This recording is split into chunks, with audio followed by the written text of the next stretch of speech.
unmute some things here. And I'm going to go live.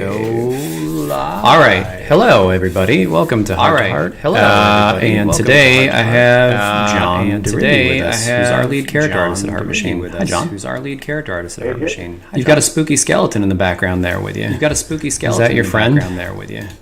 Is that your friend? And also this awesome guy here, too. That's a pretty good guy. Wait, that must have been very expensive. Yeah, I mean, you may have seen these around other character artists or on videos or whatever, but this is from a company called Anatomy Tools. And Anatomy Tools. I think one of the best ones out there that you can get. A guy named Andrew Kars runs Anatomy Tools, and he sculpted this, and yeah, it's a really, really awesome resource. So I love that thing. If you ever have thing. a chance to pick one up, anybody, and you're into character art, highly recommend it. That thing's great. And a skeleton, because anatomy kind of is super important for character art. I'm vaguely important. So let's talk a little bit about you, who you are, what you've been doing. Could you give us a little bit of a rundown here on your career, perhaps, and how you ended up here with us at Heart Machine? Sure. So, like a lot of artists, I started out drawing when I was like 3 years old. I won't go through every year or anything, but that was my start, and just kept on it, and wanted to get into 3D animation once I saw the movie Toy Story when that came out in '95, I think it was. So anyway, that's what I did. I went to school for 3D animation, and went to Westminster College, went to the Art Institute in Pittsburgh when it was still here, and then I did a master's program at Carnegie Mellon's Entertainment Technology Center, which is a very project-based master's program, a lot of group projects and client-focused work, and for me it was great. And I focused on character stuff there, and ended up working for Shell Games, which is Pittsburgh's dominant game studio, its biggest one by far, and I was there as the lead character artist for most of my time there, and I was there for about almost 11 years. Oh, wow. So it was a lot of fun. So it's a great studio, still there, still a great place. And from there I moved to Oculus Research when it was still called Oculus. It's an Oculus VR. There's a research lab here in Pittsburgh. Oculus was bought by Facebook, as people might know, and Facebook has rebranded it now since Facebook's Meta. It's called Meta Reality Labs. So anyway, I was there for close to 3 years as lead character artist in the Pittsburgh lab, kind of heading up a stylized avatar project. That was pretty cool. And that's what you see like on my website here. This one, the stylized human avatars. Some examples of some of these. Oh, the eyebrows. And these are some facial expressions that I sculpted. And then our character TD built this awesome rig. And a guy named Gio Nakpil created this original head model as well. John, do you find any irony in the fact that your last name is DeRiggi and you're a character artist?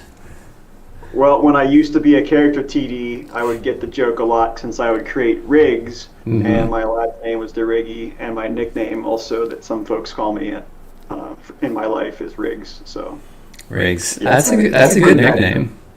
It is. That implies like big muscles to me. Huge muscles. Yeah, who's this blue furry creature? This is also from Oculus Research. Her name is Oz.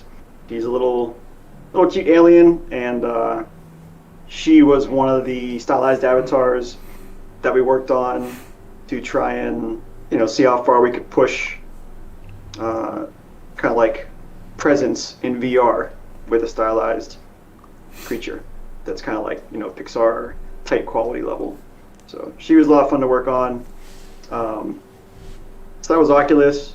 And from there, from research, I went to Velen Studios, a game studio in Albany, New York, for just about a year or so as a contract character artist, and worked on Knockout City, which is a dodgeball game. I love that game. It's a great game. More people should play Oh, it. you've tried it? Yeah, it's great. It's got a lot of good game feel to it, and I appreciate shootery things that aren't shooters. Yeah, so and for character side of things, a lot of that game is about the character customization that you can do. So that's what I worked on there, was the whole, customization team there, and that was a lot of fun. So that's one of the examples here was this guy, Knockout City, Paint a Town. Was that the subtitle for it? Paint the Town? That's this skin's name, yeah. Or the word skin in games means like outfit, so right. These are the 4 different outfits in that skin, and yeah. At Shell Games, before that, there's a bunch of stuff here in Lexica, which was an iPad educational game we made. That was a lot of fun. So like, this is Lori Breck here. Lexica was all about helping kids learn to read and write. So I personally thought it was super awesome, not just from the character art side of things to get to work on all these fun characters, but the goal of the game itself was, I think, just pretty noble, and I was really glad to be a part of it. Yeah, I mean, there's not a lot of like good educational game projects out there, honestly. They're few and far between. John, just an FYI, you should turn your notifications off for Slack. They're popping up on screen. I will do that.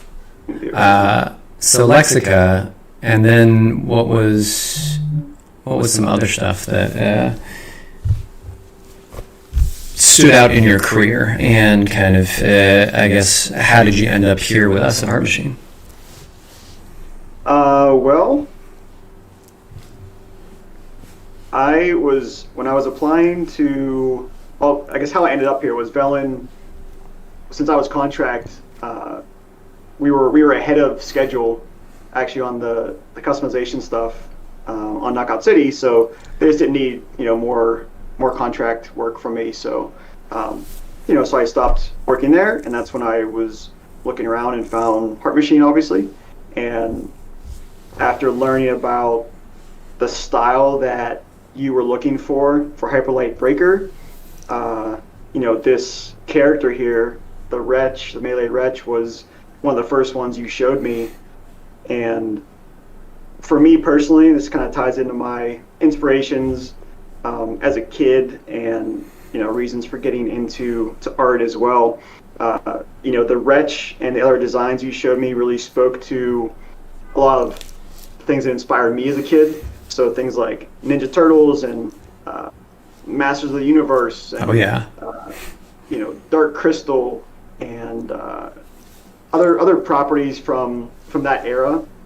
And I know you're very into anime, but I also know there's also crossover between some of those things I mentioned and other anime things that I know you're really passionate about. I mean, I was into all those same things too. Ninja Turtles was my whole world, growing up, and that's how I learned how to draw. Was my mom would draw my Ninja Turtles action figures, and then I would trace over her drawings of it and kind of learn the ins and outs of how she did things. So.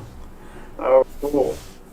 I had a similar start when I was very young. I wanted to draw my He-Man characters, my He-Man toys. Yeah. And asked my mom, Mom, I don't know how to do this. Can you help me? And she would draw the body, and I would draw on top of what she did to make it what I wanted. Yeah. It's good to have an artist mom. I was super excited just, when I learned kind of what you were hoping for to push on with Hyperlight Breaker, the character style you were looking for. And for me, it was super amazing because even though it had influences from a lot of these things from my childhood that still kind of define what excites me today, it wasn't like you wanted to remake Masters of the Universe or you wanted to remake Ninja Turtles. It was like, let's make our own thing that has a lot of cool inspirations. Yeah. So those happened to line up with things that I was excited about. So, yeah. but not excited about anymore. No. I'm more excited about it now. I mean, look at this badass character here. Well, the Wretch was the first one, the first character art drawing that I'd completed. You can see my thing at the bottom there that I'd done a million years back. Yeah, that was the first character art concept that I'd like actually fully completed. So, because I knew you were coming aboard, so I wanted to make sure that you had a clean and clear concept, at least as much as I could do in the moment. Like, this is actually not that clean, but you've done a really good job of kind of translating this stuff, and maybe that's something that you could talk about a little bit. And let's go to Dro too, but maybe while we're doing that, that process between concept and 3D art and actually modeling, how helpful is it to have a more accurate versus sketchier concept, I guess, is like kind of the initial question I would want to understand here for folks. Sure. I think it depends on a few factors, one of which being the studio size and project budget and things like that. But if you have the resources, I think having an efficient concept process with reliable concepts that can convey the intent of the character, the style that you're looking for, not just in color but in shape language, in anatomy, in costuming, a lot of those types of style things that games and films and any type of entertainment strive for, especially if it's stylized. You want to push on your own style. So sure. I think having an accurate concept to start out with is incredibly helpful. Sure. And it's not that we don't take liberties in 3D as needed, because you have to translate it. But yeah, having the proportions and all the things we just talked about, ahead of time is super vital, in my opinion. And it gets people on the same page, especially you as the art director, that we can say, like, this is what we're looking for, this is Alex's vision, and we're executing it in the concept, so that me as a character artist can go in with confidence, knowing what we're looking to target. So that all makes sense. Can you talk a little bit about we've got some like clearly modeled screenshots here of it. What tools are you using typically for this process? Sure. So the first and foremost tool will be ZBrush for sculpting. It's most people who do anything with character art or environment art know of ZBrush by now, but it's in many ways the industry standard for digital sculpting. Sure. It's pretty awesome. And for our type of game that is cell shaded, it really is cool too, because we can not just create the sculpt, but we can create a previs of the cell shading as well. With materials, they have materials you can make, things like that, and it can be done very quickly. To preview those materials, the sculpting obviously takes a while, but to preview those materials can be just the cell shaded look is pretty fun to be able to show in real time there in the sculpt process.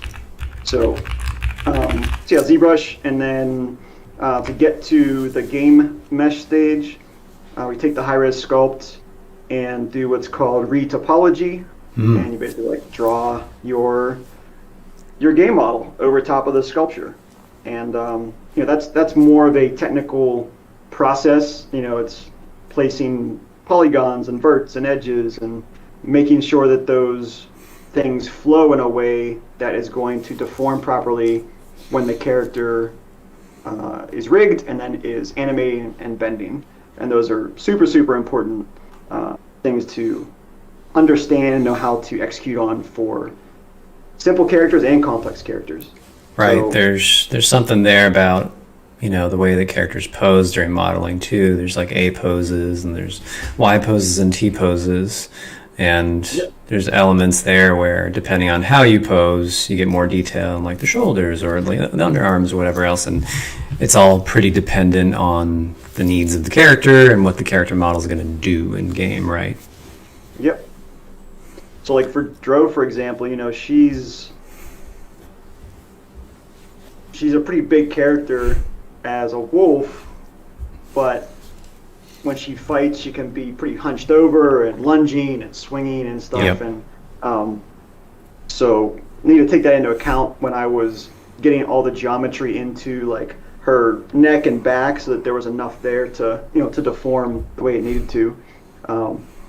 Same thing with legs. You know, you want to have enough in there, and also for the character art side of things, you need to have enough there to create the right silhouette to capture that. Sure. And with cell shading stuff, in our case, that becomes super important to get those lines to turn properly. Yeah. You know, in 3D and come off. So Can't be that too combined with complicated. the normal map, like you get that nice cell shading from the normal map from the sculpture on the game mesh. What is a normal map, John? What is a normal map? What is in one word or less?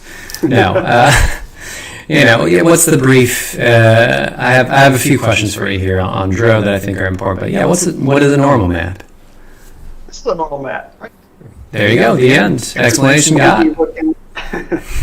It's this funky looking bluish colored map that has a bunch of other, you know, saturated colors. But basically, a normal map is just a texture that lets you fake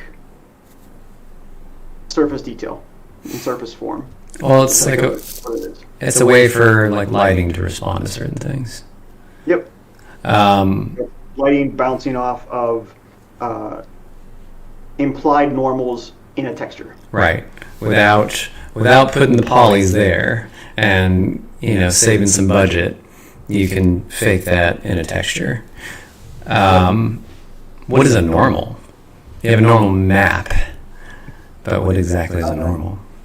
It's just a vector, like a line coming from a vertex, or you know, vertex is just a point in space. So it's a line coming from a vertex or a line coming from a triangle on the actual mesh, and it's pointing out. And you combine enough of those normals together, and you get, you know, rounded surfaces or flat surfaces or concave or whatever, you know, right. Surfaces. It's basically information to tell our other systems, lighting or otherwise, like how to behave when it encounters that vector. So going back to that sculpt up there, and I think we're going to do some live sculpting today with you. Alright. But to kind of finish up on Dro here, how long does something like this take you? Granted, Dro's a little more complicated. She's very large. She's got some fur going on. You know, she's not a standard humanoid in a lot of ways because she's got some different things going on with her legs and feet. So, and she's got some extra dynamics. Dynamics being like the cloth, you know, on her and her fur itself that needs to do some things, and her jangly little bits around her mask. So, yeah, I guess this being a more complicated character, how long does a model take to go from start to finish just in the sculpt phase here? Not even talking about, you know, all the other stuff that comes after, you know, with remeshing and rigging and texturing and all that, but just this like clay view here. Yeah. For our style, you know, we don't have a lot of surface detail. You know, there's not really like tertiary micro surface detail like in more realistic games or more realistic characters, but we're mainly targeting, you know, silhouette, primary forms, secondary forms, things like that. I would say, as an estimate, she's probably around the range of like, in total for the sculpt, around 7 to 8 days, somewhere in there, maybe like 6 to 8, between the block out that we do first, and then refine the block out into the production sculpt that you see here for the full character. So yeah, I'd probably say in the range of a week and a half or so. That's pretty speedy, all things considered. That range. I may, you know, with revisions, if there's any major revisions, you could push that to, 3 more days, 4 more days, depending on what revisions we need. Sure. If it's short, maybe we just push another day on it. So yeah, it depends. Right. And then on top of that, this is just for this. And then we get to all the different elements for that we have to make sure that we hit for our rigging, which takes a good significant amount of time, and texturing and all these different elements here. You're talking about like metallic or toon specular, emissive, like these are all things, or even rim light, like these are all things that we have to tune on a per character basis, right? Mostly, yeah. Especially the color map, which we call diffuse or albedo. Especially the metallic and toon specular and emissive. Some of the stuff is set like, we want the rim light to feel the same and consistent across characters. But yeah, in general, yeah, we need to be tweaking this stuff. We want the lighting to react consistently to the characters. That's the biggest thing. Right. So, and then you got that at the end. Gotcha. Okay. So, John, do you want to jump into the character model that you were going to do some live sculpting with?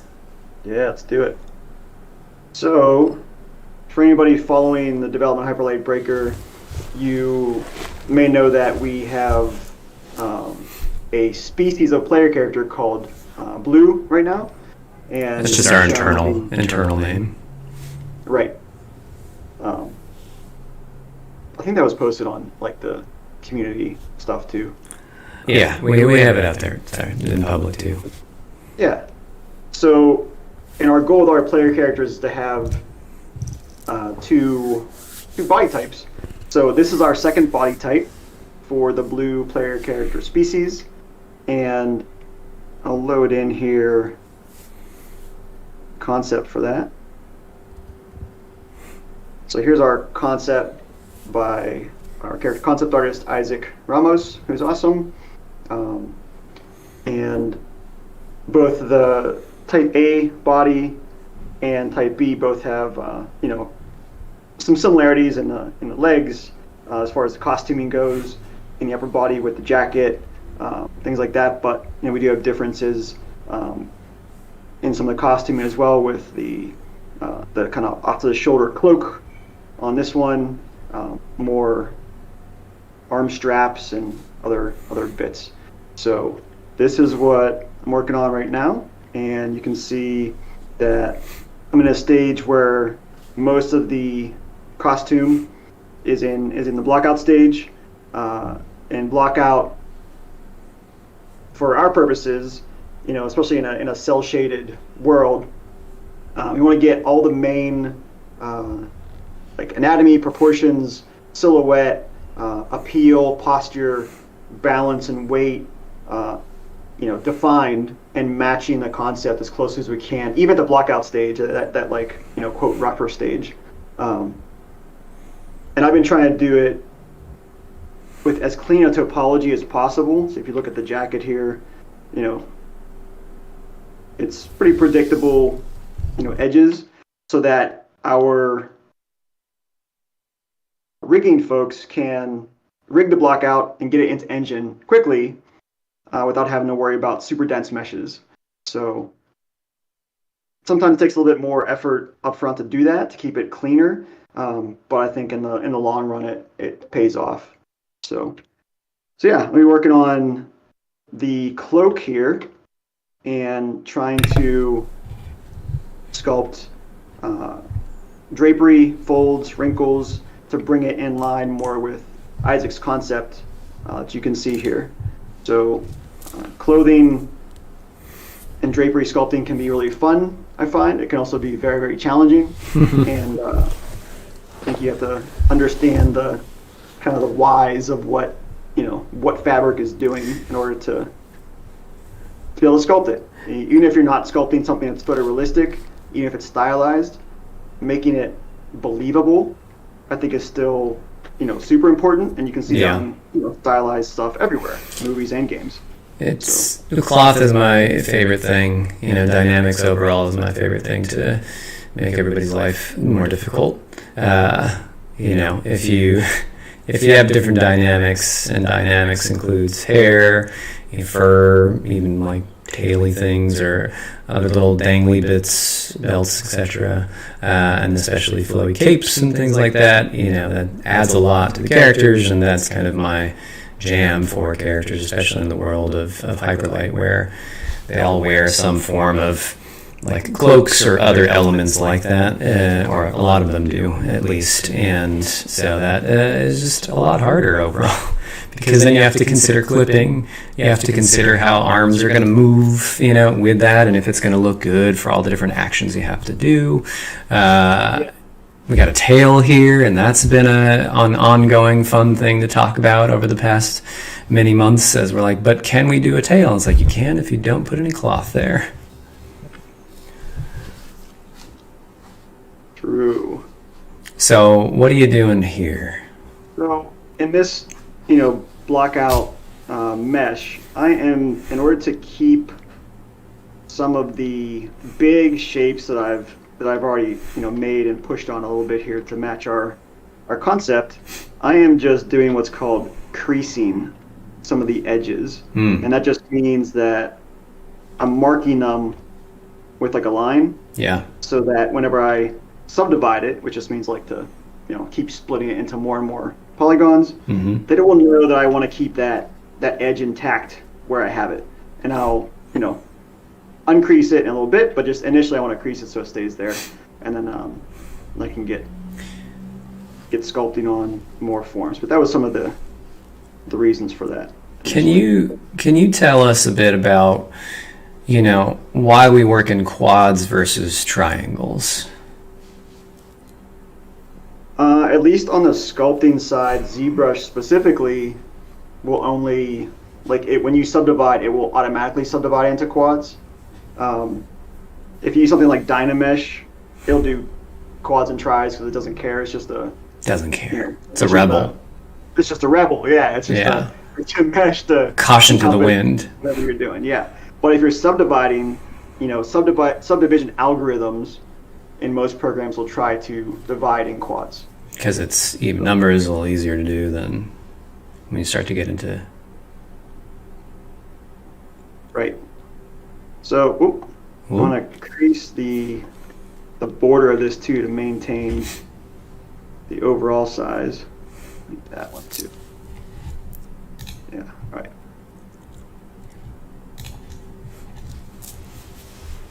There we go. Just one more sub D. And we'll uncrease. Maybe not yet. We'll leave it there for a minute. So John, while you're doing this, if folks have questions, do you mind if we ask some questions here while you're kind of rooting around on some of this stuff? And in between, can I preface, because a lot of times we'll get this similar question about like the program itself. I am using a custom user interface that you can make for ZBrush.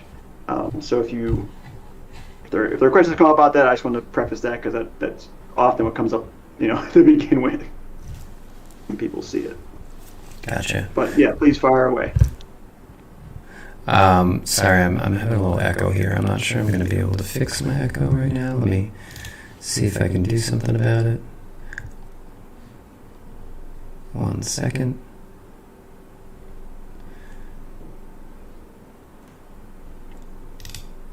If you're doing that, Alex, I'll mention what I just brought up here. So on the subject of cloth sculpting,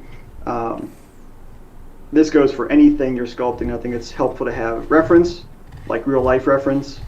So, for this one shoulder poncho, one of the inspirations for this was Clint Eastwood's poncho in his old spaghetti westerns. And so I grabbed some reference of that. And this is in Spotlight in ZBrush that you're looking at it. And I just have that hotkey to turn it off and on if I need to. And I got the concept down here if I need to bring that back to, like full screen again, whatever. But anyway, seeing how the fabric is draped and the folds, flow with that based on the underlying anatomy is super, super important. Not just for creating something believable, but to let you find the rhythm that you need to in the cloth and hit the believability, hit the rhythm, and then once you do that, stylize it in the way that you need for your project. So reference, super, super important. It is very important. And the old classic spaghetti western stuff is very helpful here for the kind of look we're going for. Is my echo a little bit better? Anything on that front? Better, worse? We are not echoing, but... Right, I mean, we're still very dramatic. Echo fixed. Oh, great. Awesome. I know what it was. My webcam was trying to also capture audio. Okay, so John. How do you feel about the process overall when it comes to, this is a me question. So when it comes to the kind of translation of 2D to 3D, what are the biggest challenges that you face there? Because we're going from a flat image and into something that not only has dimension and volume, but also has, a lot of other requirements for being playable. And that can oftentimes be conflicting in ways. So, yeah, do you have any things that you like the most about that transition between 2D to 3D and things that you like the least or desperately hate? Well, there's not much that I dislike about it. I find the challenge really enjoyable. So in that way, yeah, nothing really that I hate. There is the challenge of if the concept is done in a way that people really like, but we have to make more concessions in 3D to pull it off and to make it hit the 3D style goals that we have, but also be technically feasible. That sometimes requires a bit more discussion and just compromise on potentially both sides of things, from concept and 3D. So that's probably the biggest hiccup I see sometimes, but it's not it's not unsurprising. It's not surprising or bad or anything like that. When you're kind of sculpting on these fronts, do you ever find that ZBrush feels like a program made by aliens? Have you gotten so used to it? I have gotten used to it, but as I said up front, I've made my own custom interface, and a lot of artists who have been using ZBrush for long enough also, most of the ones that I know of also do that. Yeah. They don't tend to use the standard interface. They use hotkeys, they use menus, pop-up menus, here's my my pop-up brush menu, here's my pop-up modify menu to do quick actions that I need. Yeah. There's a pop-up base mesh menu that I have, and so I personally don't. I find it pretty freeing, but again, I've been using it for long quite time. a while. So. Yeah, I have two stories. One is I use a Stream Deck for some shortcuts on things. I find that to be really nice and simple, and I don't have to do a bunch of keyboard shortcuts for certain things. Just got to press a button. So Stream Decks, they're pretty great and super versatile for a lot of reasons, and very, very customizable. Well, pretty customizable. And there are a lot of folks out there in the art community for a variety of programs, including ZBrush, that have fun little shortcuts and things or immensely helpful shortcuts for things like that. So if you're into content creation at all, consider getting a little Stream Deck. One of these. I don't know if I can show it. Whoop, this guy. They're fun, and they it's nice to press buttons, it's why I like a clacky keyboard. I want to press big old buttons and not just touch screens or things like that all the time. And then the other thing, as far as inputs go, one of my friends back in a million years ago used to use a PS1 controller hooked up to his PC and mapped all of his shortcuts from Photoshop and other programs like that to the PlayStation controller. So he'd use one hand with his tablet or mouse, depending on the program he's using, and then the other hand would, in his lap would just be like touching all the PlayStation buttons on the controller. And it was like, I get it. But I'd never seen anybody do that setup before. It's like, that's pretty wild. I guess, it makes a ton of sense, just as much sense as other grid layouts and things like that. And it's whatever you're comfortable with and whatever works for you. But it was pretty funny and pretty wild to see, like, oh wow, I'd never thought about that. That's a clever idea / pretty wild and weird, but in a good way. Also follow that up. I've been using for years a gaming keypad I'm right-handed for my pen, and my left hand I have a gaming keypad, and every program I use is all hotkeyed to that. So I know from using a Cintiq, like I don't find it as easy to use the Express remote with the Cintiq, like to get all my hotkeys onto there, but with the gaming keypad, like I wish that they would include a Cintiq or a Wacom, what we're talking about here, the tablets basically, or like the screens that you draw on, without any buttons, because I always turn them off. I find them so distracting and useless. It's like, I'm just on my keyboard or some other device that I've already gotten comfortable with. Why would I press any of these buttons for any reason ever? So John, right now you're working on this little overslung piece of like kind of poncho cloth going on, and are you just you're just shaping it and building stuff up here? Could you talk a bit about your process? I need to go away from ZBrush for a minute, 'cause I think my brush sensitivity stopped working, so give me 1 sec here. Is that a Wacom thing? Yes. There it goes. Yeah, sometimes it doesn't happen very often, but every once in a while. Is that a Wacom thing, or is that a ZBrush thing? I don't honestly know. It might be like a driver thing of like interactions, because I see it happen sometimes when I'm on Discord. So I'm not really sure. But drivers, they're the best. Drivers. Can you tell me a little bit about so like kind of a more gradiated surface versus kind of the harder surface stuff that we do, like the angles on things, with our style, there's a lot of room to kind of play around with hard shape language throughout, whether it's like on the silhouette on the edges or even in, different elements of the character. Right now you're painting some stuff here, and obviously it's, pretty low res overall, compared to like what you might sculpt at the very high res of the first pass of it. But even still, we do a lot of mixing and matching of like more curved, gentle surfaces, and then we pick the kind of areas where we want to hit some like harsh angles, to emphasize things. Can you speak a little bit to that process and how you think about it? Yeah.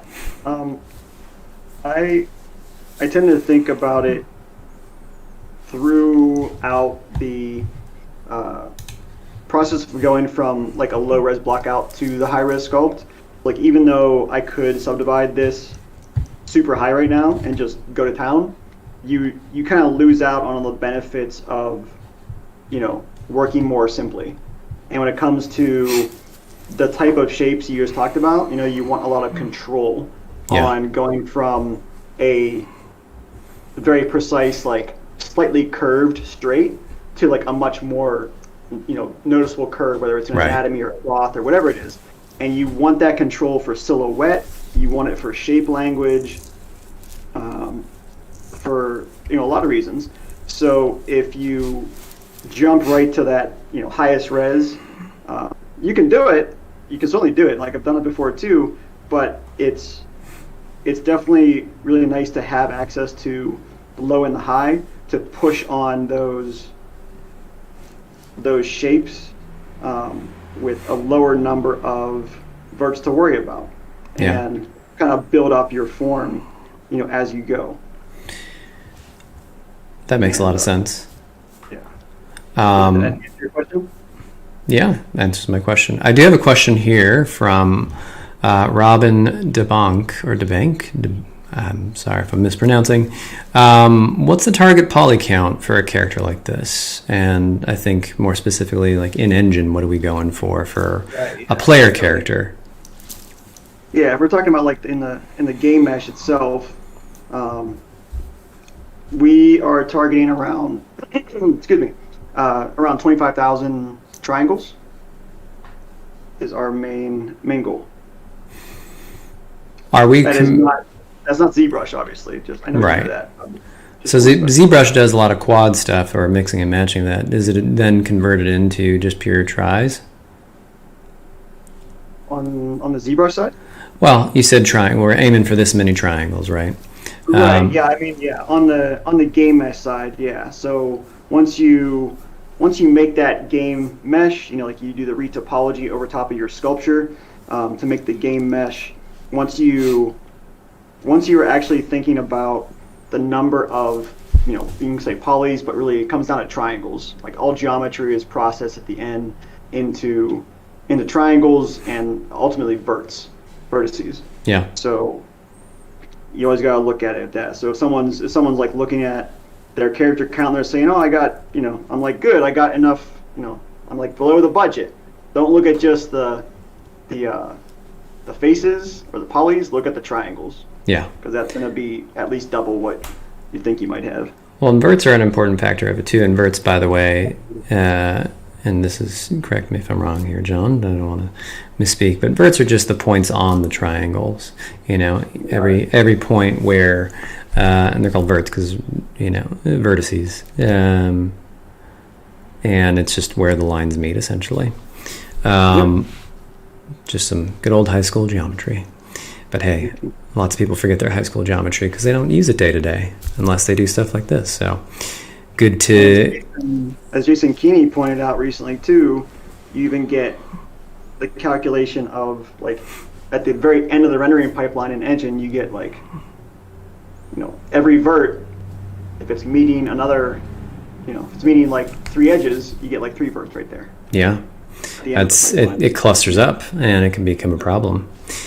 The other thing that, verts are useful for all sorts of things, of course, not just, the things we're talking about here, but, there's a lot of stuff that we tap into with verts for, like shaders and otherwise that end up being an important property for it, or like warping and distortion.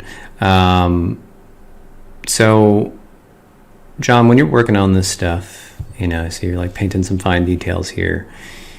Are you separating these things out into like isolated chunks where it's like you're not going to paint over the lower cape piece accidentally? You're only just locked into this little wrap piece on the back? You got it. It is. They are definitely separated out. You can see if I turn on this, wireframe mode. It's just this top part of the cloak that I'm sculpting on, and then the bottom piece is totally separate. Yeah. And so is jacket and every other piece. How piecemeal do you like to be in your process? Obviously, it's going to depend on the character, right? But this is a pretty good representation of the level of complexity that we have for our characters overall, where they're not simple, but they're not, ultra detailed. They have stylistic goals, but, generally speaking, how piecemeal do you like to be? Are you like separating the hair out from that, the ears or other pieces? Like what's kind of your process there? It changes a little bit throughout the development of the character, but I'd say it's helpful to keep things as separate as you can for working until you're sure of the direction that's getting approved. So you're looking at the jacket, for example. There's a bunch of parts to this jacket, even though it's one piece. But if you look closely, each of these pieces can be highlighted separately on their own if I need to. So Right. cuffs, sleeves. Here's the part in the front, the Zipper pieces. zipper piece. Yeah. Yeah. The flange. And this is still one. In ZBrush they're called subtools. This is still one subtool, but the poly groups, that's what these are called, allow Right. me to keep them separate if I need to. But then, compared, if you want to have like an entirely separate subtool, the anatomy is completely separate. So that if I need to think about how clothes are sitting on the anatomy, which is going to happen every time you do costuming, I can keep that shoulder where it's at and see like, okay, I'm not intersecting, it's good, but it looks like it's hanging off the shoulder properly, and I get that believable fold dropping where I want it to. And if it's just one giant mesh, then you have to kind of just make that up as you go. So if it's like the body and the jacket all kind of like merged into one, it makes it a lot harder that way. Yeah. So I have two questions for you. One is from me, and then one is from folks on the chat. Also, I would say we're hitting the 10-minute mark. We're going to be wrapping up soon. So if anybody has questions that they want to ask, please post them in the chat, and we'll take a look and try and rapid fire answer anything there. But question for me, John, is you're working in like block out color right now here, and oftentimes you see ZBrush sculpts and they're just like gray scale or clay or whatever, people like their different materials. But do you find an advantage, disadvantage, or like different instances where you like to work in color or you like to work just in a flat monochrome mode? I would say about 75% of the time I'm probably working with like kind of gray clay approach like this, until I get it to a certain point, and then apply color to see if I'm hitting the concept as much as I can. And the color can definitely change your perception of that pretty quickly. So I'll probably work in grayscale for a bunch of the time on like one part, like one subtool, and then get to a certain point and start applying color overall to see how it's matching. So makes sense. I have a question here from Yolian. How's working with stylized shading in Unreal, and what are some of the challenges you're dealing with? Good question. It is fun, and for cell shading, this is my first time working with cell shading in Unreal, and it's been fun. It's been challenging because you have to find ways to make it efficient, like on the performance side, which is why we have folks like technical artists and graphics programmers who can create not only the shaders on the back end, but also make sure that it's optimized and efficient. So it's got to be efficient, but it's also got to hit the art goals you have for the game. So it's been definitely challenging in that way, but really cool to see it come together and hit our goals. So, and we're still working through some of that, but overall, seeing what we've got so far, I think has been really, really fun to work through. On the character art side of things too, seeing how you can use like a current gen character pipeline and push the cell shading goals with that, I think it's been really fun too. Using normals, using a sculpting process, and still getting all the benefits of that across the pipeline, but having the result be a toony look, and that's been really fun to go from seeing lots of stuff that's PBR and finding like, okay, we can use the same approaches, but in the end push on it to get our cell shaded goal we want. That's been really fun. Yeah, just for reference for folks, PBR is just photo-based rendering, and what that means is like the more traditional means where everybody tries to do things in a more photoreal manner, and so you get a lot of smoothing going on. You're trying to replicate that same type of lighting and texturing scenario typically that you would see in real life or photos. And we're not trying to do that. We lean into our cell shading, meaning like we look a little more cartoony, anime, whatever. We've got harder edges to our shadows and, highlights and things like that. We've got flatter colors overall. And so that takes a particular shading model in the pipeline to pop in that isn't there by default. Pretty much all engines default to PBR because that's what most games look like, is more photoreal stuff. And so or not just photoreal, but the lighting scenarios being more photoreal. So even a Pixar movie, it's like, they're trying to replicate some element of reality with the lighting scenarios. So things are shaded and like a gradient and things like that, and they give that volume through those gradations of tone, whether they're darker tones or mid-tones or whatever else. But here we're doing flat stuff because we want to be more anime in that way. Okay. I'm going to ask some more questions real quick. And we'll do a rapid fire because we're coming up on the end of this in a few minutes. What's the weirdest, most extreme thing you've done to get a specific reference? Is that from you or is that from the community? That's from the community. And that's for you, John. So, have you like gone up on a mountain, climbed a mountain and shot like some snow beast? Not that extreme, but that would be pretty badass if that was possible. We did some interesting stuff at Oculus Research for avatars, shooting ourselves. I'm trying to remember some of the other ones. Let's see.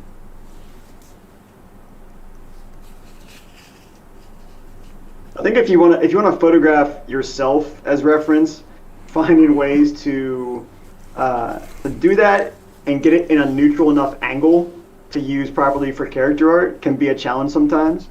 But yeah, often I'm able to find the reference that I want in photos online or in books that I have or books that I find or whatever. So nothing too extreme, I'd say.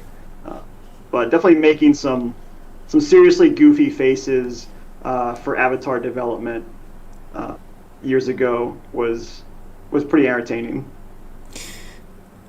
Good answer. And seeing how that translates, as you work on your own sculpture of yourself. John, are there cheaper alternatives to programs other than ZBrush? Yes. For sculpting? Yes, there are. Blender obviously is free, and you can definitely sculpt in there, and it's getting more and more traction. It's pretty decent. I personally haven't really used it much myself. I can't comment on, like how I like that compared to ZBrush, but it does do pretty well from what I know, from what I've seen from other character artists who have been doing stuff in it. I like it. Cool. I like it better because the interface makes a little more sense to me, at least. Gotcha. It's not as powerful as ZBrush for sure, but it's making strides, and you can do a lot of amazing stuff in it. There's also like tablet-based ones like Nomad, for example. Is that on iPad? That are very low cost. It's like $15 or $20 or something like that. There's ZBrush Core, also from, well, it's not Pixelogic anymore, it's Maxon, but ZBrush Core is a lot lower cost than ZBrush, and it's got a lot of similar tools, but not all the bells and whistles, so that's an option too. There's Mudbox, which is part of the Autodesk suite, so I'm not really sure how much that is off the top of my head, but $1 billion. It might be. Might as well be. Those are some good suggestions. Okay. Someone wants to know if you've ever used the Power Glove to sculpt. Power of the NES. No, but since I grew up in that era, that would have been awesome. So I do have a VR. I got a Oculus Quest recently to try out up to 3D modeler. Yeah. And looking forward to that. From being at Oculus, I obviously was very much working on VR stuff. So, and I worked briefly with Gio Nakpil on a project, on that Stylized Avatars project that I mentioned, and he's kind of like the main evangelist for VR sculpting, who was at Oculus, and he went over to Adobe when Adobe bought the whole Substance suite. So it was cool to see his transition and still be able to learn from what he's doing in VR there. So looking forward to more VR sculpting stuff. That's probably the closest Power Glove as we get. Sure. Love good power glove. All right, couple more questions here, and then we're going to call it. So, Karan asks, what's the name of the character from the trailer? So that's PB. That's just the initials for her. You'll find out more about this character later and her actual full name, but just PB. That's a P as in pizza and B as in banana. So pizza banana. Okay. Let's see. What do we got? We got one more here. Hope asks, what's your favorite character you've made? I guess ever or on this project? How about both? What's your favorite character you've made ever in your career that you're like, oh, that was like a pleasure, total pleasure, or just like you felt so proud of it? And then what's your favorite one that you've made so far here at Heart Machine? First question, I will have to say Woody from Toy Story. Ooh. The main project that I was initially hired for at Shell Games back in the day was an interactive theme park ride that's still at Disney World and Disneyland and very popular. It's called Toy Story Mania, and I was the supervising animator and character TD and the character modeler for that project at Shell Games, and I remodeled Woody from scratch. Wow. And then and then got to work with Pixar directly on that as well. So that's cool. Being someone who grew up with, Toy Story, releasing right when I was figuring out what to do with my artistic career, that was for me a huge impact and a dream come true project to work on. So yeah, that's great. And as far as at Heart Machine, I love working on all these characters. They're a ton of fun. Like I mentioned earlier, they're right kind of in my wheelhouse with all the inspiration I loved and grew up with. Can I guess? Can you guess? Sure, go ahead. Is it Tanu? I don't think so. It was a lot of fun. Yeah, it was a lot of fun. I'd say so far maybe Dro. Makes sense. Maybe Dro. Just so, so cool and big and badass, and she's got the right level of like cool and mean and also just fluffy. I guess the creepiness also like really hit for me because the movie like The Dark Crystal and Labyrinth was and still is huge for me, and there's a lot of stuff that I can kind of see in Dro that touches on those. Yeah. On those as well. I had done some initial concepts for Dro as one of the first bosses that I had noodled out, and those didn't get anywhere near as far as what I'd had for the initial Wretch, and so Isaac had taken it kind of quite a ways from my initial noodling on it, so it turned out great. Maybe someday I'll show that thing and we can share that out. But for now, I think we're hitting the end of our stream, gang. It's 1 p.m. PST over here, and it's time for lunch, brunch, whatever, margaritas. Who knows what you're doing? But I'm doing lunch. So thanks for joining us today and hanging out, John. Thanks for spending some time with us on the stream and answering questions and sharing, more about yourself and your career and passions and kind of, what the path's been for you and some insights and knowledge. It was great. Thank you very much. Yeah. And thanks to everybody for joining us. And there was a question about how often do we do these things. Well, we try and do it each month. Sometimes some months we do it a little later in the month, sometimes a little earlier, but generally probably sometime in the middle-ish of the month is where we're trying to even out here, because ends of the month tend to be pretty busy for us with like milestone deliverables and things like that. So keep your eyes peeled. We'll post it up on, our different Twitter channels and the old Discord and TikTok and all those other fun things, and make announcements. So we'll have another one next month, and who knows what it'll be. It'll be a surprise. Well, what do we have left on the team to talk more about? We could dig into more to the production side, the QA side. There's quite a few things left to go still to talk about how video games are made and why people love making them, / what the challenges are that we face. So anyhow, thanks everybody for hanging out, and we'll see you all in the future. 3, 2, and goodbye.